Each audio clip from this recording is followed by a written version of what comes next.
ബ്ലൗസിന്റെ cutting വെട്ടിയെടുക്കുന്ന ഒരു video ഇട്ടായിരുന്നല്ലോ ഇതെങ്ങനാന്നുള്ളത്. അപ്പൊ ഞാൻ നേരത്തെ അത് പിടിപ്പിച്ചിട്ടുണ്ട്. നമുക്ക് കറക്റ്റ് ആയിരുന്നു. തയ്ച്ചു വരുമ്പോ ഇതിങ്ങനെ ഇരിക്കും, കണ്ടോ? കറക്റ്റ് അളവാണ് നമ്മൾ എടുത്തത്. നമ്മൾ നേരെ എടുക്കുമ്പോൾ 11.5 ഇങ്ങനെ അത് വെട്ടിക്കഴിഞ്ഞ് ഈ വളവ് അളന്നെടുക്കുമ്പോൾ 12.5 ആവും. 1 ഇഞ്ച് കൂടുതൽ കിട്ടും. അങ്ങനെയാണ് 12.5. 12.5 നമ്മൾ 3 ഇഞ്ച് കളയും. 3 ഇഞ്ച് ഏതാ കളയുന്നറിയാവോ? ഈ തയ്യലിന് വേണ്ടിയിട്ട് 3 ഇഞ്ച് പോകും. 1.5 3 ഇഞ്ച് നമ്മൾ അടയാളപ്പെടുത്തി ഇത് പോകും. അപ്പോൾ ആ 3 ഇഞ്ച് ഈ മോൾ ഭാഗത്തു നിന്നാണ് നമ്മൾ തയ്ച്ചു വിടുന്നത്. ഈ മോളിൽ നിന്നാണ് ഈ 3 ഇഞ്ച് പോകുന്നത്. അപ്പോൾ അതിന് കുറച്ചെടുത്താൽ മതി. അപ്പോൾ അതാണ് ഈ 9.5 നമ്മൾ എടുത്തിരിക്കുന്നത്. 11.5 12.5 12.5 3 ഇഞ്ച് ഈ കണ്ടോ, ഈ പോയിന്റ് തയ്ക്കുന്നതാണ് 3 ഇഞ്ച്.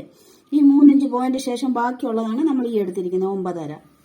ഇങ്ങനെയാണ് നമ്മൾ കട്ടിങ്ങിന് തുണി വെട്ടിയെടുക്കുന്നത്.